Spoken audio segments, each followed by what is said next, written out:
The tie is not going to your young guy. What's going on is something is not being said. So let me help you read between the tea leaves. Steve Smith Sr. said that on national television. Not some anonymous source, not a disgruntled fan on Reddit. A Hall of Fame receiver on ESPN's biggest morning show telling you to your face that the Cleveland Browns are not telling the truth about this quarterback competition. And he said it calm. No yelling, no theatrics, just the quiet kind of serious that means somebody actually believes what they're saying. Yesterday, Todd Monken continued to play his games where he wouldn't announce who the starter was going to be to the media because it's a tough life getting asked questions. We all know that. So he said he was going to tell the guys after practice, which I don't believe. I think they already knew. That's the Cleveland panel, the people who are actually in that building's orbit every day, saying out loud what the national media dances around. Monken didn't just make a decision. He ducked the media for days, issued a press release instead of facing questions, then immediately left town with the team to Chicago so he wouldn't have to talk about it for another 48 hours. That's not a head coach managing a quarterback competition. That's a head coach managing a PR problem. I think about that at all. I'm just thankful to be out able to practice, So sometimes you gotta sit back and reflect on why would I feel negative in this situation if last year was a total different situation. So that's Shedeur Sanders, the guy everybody expected to be the story for all the wrong reasons. The son of prime time, the first-round pick who fell to the 5th round, the kid who had every reason to walk into Cleveland with a chip the size of a Great Lakes freighter on his shoulder. And instead of throwing a press conference fit about being second string, or leaking frustration to beat reporters, or doing the entitled quarterback thing that the NFL media was practically begging him to do, he said he was thankful to practice. Thankful. While the man playing in front of him is collecting a fully guaranteed $250 million check that Cleveland can't get out of no matter what happens on that practice field. Here's the full play-by-play of how this thing actually went down, because the press release version leaves out the parts that matter most. Before we get into it, drop a comment right now. Type rigged if you think this competition was never real, or type Monken knows if you think the coaching staff has seen something in practice that justifies this decision. I'll give you my honest read at the end, and it's not going to be a comfortable one for anybody in the Cleveland front office. Todd Monken came into this offseason making all the right noises about an open competition. He said back in the spring he wanted a starter named after OTAs and minicamp. Didn't happen. Nobody created enough separation. Which, if you're keeping score, means Watson, the veteran, the guy with the big money contract, the guy Monken presumably knew everything about already, could not pull away from a second-year quarterback in a new system. That should have been the headline. Instead, it got filed under competition ongoing, and everybody moved on. Then Watson tears his Achilles for the second time in 2 years and misses the entire 2025 season. Sanders goes in, learns on the fly, shows real moments of promise, and enters 2026 carrying the expectations of a fan base that has watched its franchise quarterback get hurt, suspended, hurt again, and then return to be statistically one of the worst quarterbacks in football in the limited time he actually played in a Browns uniform. Rich Eisen said it plainly. I think it's going to be him. Unless Shedeur just so massively outperforms when it comes down to these games that we're about to see and in between them. $250,000. Pardon me, $250 million. My bad. $250 million have been invested. Fully guaranteed. There it is. Fully guaranteed. That's the engine running this whole machine. The Browns cannot, under any circumstances, have Deshaun Watson sitting on the bench behind a second-year quarterback in Week 1 of the 2026 season without it becoming the biggest organizational embarrassment in a franchise that has had some truly spectacular organizational embarrassments. The money isn't just the context, it's the verdict. The competition was never going to be purely about who plays better. It was always going to be about who Cleveland can justify playing without the optics destroying the front office, which is exactly what makes the preseason announcement so telling for anyone paying attention. Watson gets game 1, in Chicago, on the road, away from the Cleveland crowd that would absolutely boo him. Watson plays a full half. Sanders gets the third quarter of the same game behind the second-team offensive line. Then Sanders starts game 2 against the Bills. The Cleveland panel broke down why the road start for Watson isn't a coincidence. I do think that there's a level of pressure at your first start being at home when it's kind of contentious a little bit. I do think that you start them on the road a little bit. Road games are a little strange because the energy is different. On the road, it's like everybody is really locked in. It's just you versus the world, kind of. And I think that's a better opportunity to start somebody on the road instead of whatever the case may be, in front of the home crowd. They're protecting Deshaun Watson from being booed at First Energy Stadium in his own first preseason game back. Full stop. That's the decision. Not evaluation, not development, protection. And here's why that matters beyond one preseason snap. If the evaluation is corrupted by managing Watson's environment to shield him from his own fan base, then whatever conclusion Monken draws from that evaluation is also corrupted. You can't tell me you got a clean read on a quarterback when you deliberately built his audition around minimizing the pressure on him. And the ESPN panel didn't miss it either. He's a first-year head coach. And recently, how many first-year head coaches have we had not keep the job in year 2? So if you have a neck-and-neck race, yes, I'm going to lean on the veteran quarterback that has been there and done it multiple times, although it's been a long time since he's done it. And although he's had back-to-back season-ending injuries. Harry Douglas said that. And read those last 2 lines again. Although it's been a long time since he's done it, and although he's had back-to-back season-ending injuries. Those aren't footnotes. Those are the entire case against starting Watson, crammed into 2 althoughs at the end of the sentence that was supposedly defending the decision.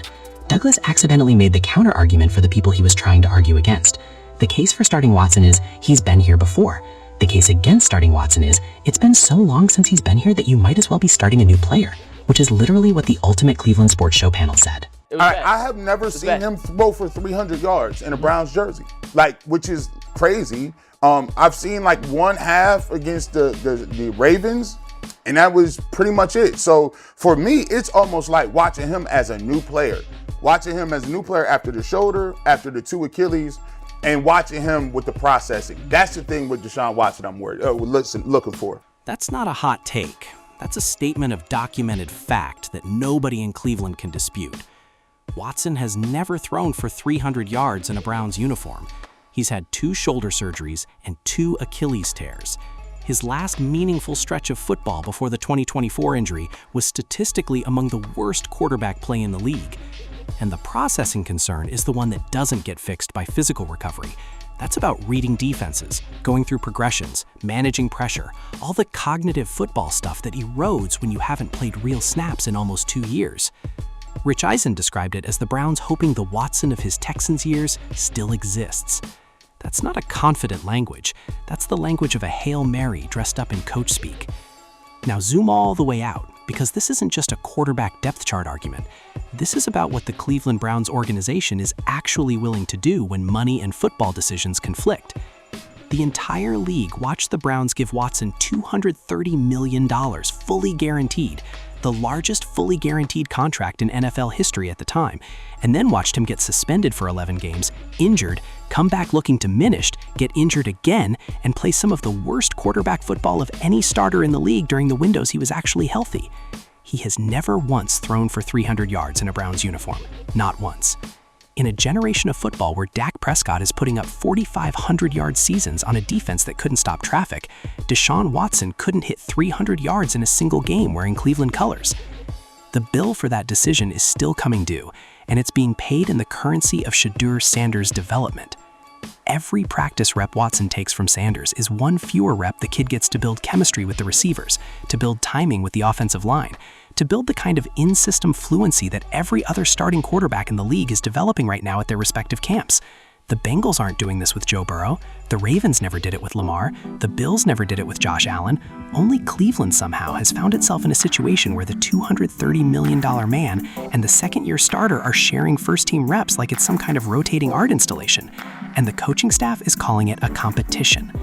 The bill for that decision is still coming due. The Browns owe Watson his money regardless of what happens in any preseason game or any regular season snap. The only question is whether they're going to compound the original mistake by letting the financial obligation dictate the football decision. If I feel more comfortable, because I think that's also an indictment, not just on Deshaun Watson, but also an indictment on Shedeur. If you can't go take this job early on where your head coach can definitively say, hey, Shedeur Sanders, you're going to be our starting quarterback, then something behind the scenes, like Steve Smith said, isn't being said out loud. And there's the double-edged sword. Because here's the thing that Cleveland panel kept circling back to that the national media mostly ignored. If Monken doesn't name Sanders the starter after all of this, it means one of two things, and neither one is good. Either Watson is genuinely better, which nobody watching practice has been able to confirm with any consistency, or the coaching staff doesn't actually believe in Sanders, which would mean a whole offseason of open competition language was window dressing for a decision that was already made. The Cleveland panel put the percentage on Watson starting week 1 at somewhere between pretty likely and almost certain, and then immediately said that if Sanders gets outperformed and still doesn't start, that's a conversation Monken won't be able to talk his way out of. If Shedeur Sanders is not starting week 1, unless it's because of injury, of course, then that tells me Todd Monken has no faith in him, because starting Deshaun Watson over him makes no sense unless you just don't think Shedeur can play. And this is the gambit. That's the verdict from the people closest to the situation, not the people being diplomatic on national television. The Cleveland panel saying flat out, if Watson starts week 1, it isn't a football decision. It's an admission that the coaching staff never believed in Sanders and ran a fake competition to manage the optics of a $230 million mistake.